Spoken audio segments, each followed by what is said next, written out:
Nyokoromoke jwang jo ohala mago ma Namanga e kaunti ma Kajiado ng'ure kethruok mar ohala mosebedo kadhi nyime e chirono kaluwore gi medruok nengo mar mwandu mopogore opogore ahinya korka oganda jo Kenya ka thoth ji koro ng'ado loka cha kendo dhi e piny libamba ma Tanzania nyiewo mwandu go. Jo ohala go onyiso luoro margi ni ohangi kidek chung ka weche omedo dhi kaka gin sani e seche ma bech gik moko medo mana idho e thurka, wach momiyo jonyiewo ng'ado loka kendo dhi nyiepo e pinyno ma Tanzania. Gidwaro mondo piny owacho olos uchumi ma thurka kendo one ni jo ohala ok obedo gi ng'ikruok e chenro maggi mag timo ohala kuonde mopogore opogore.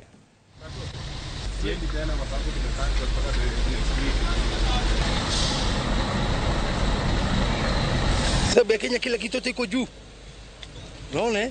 Inabidi sasa ukimbililie mahali unaona iko afadhali kwa maisha ya mwananchi ya kawaida. Bei ya vyombo au bei ya bidhaa hailingani huku na huku. Inatofautiana sana. Kwa hiyo tunakwenda mahali ambapo kuna mteremko. Hatuendi mahali ambapo kuna mlima. Lakini wacha tuseme mambo ni magumu. Kama serikali ingeweza kulinganisha bidhaa za kule na za huku ili ziwe bei moja, naona ingekuwa ni afadhali. Kinachosababisha labda upande wa Tanzania ikaonekana maisha ni mepesi kidogo kwa Wakenya ni kwa sababu ya baadhi ya bidhaa. Tunakuwa kwamba tunaumia sana, lakini pande ya Tanzania tunaona uchumi iko kidogo sana. Uchumi iko at least iko inatupatia favor kidogo, na pia tena tunakuwa tumeafektika kwa sababu pia change money.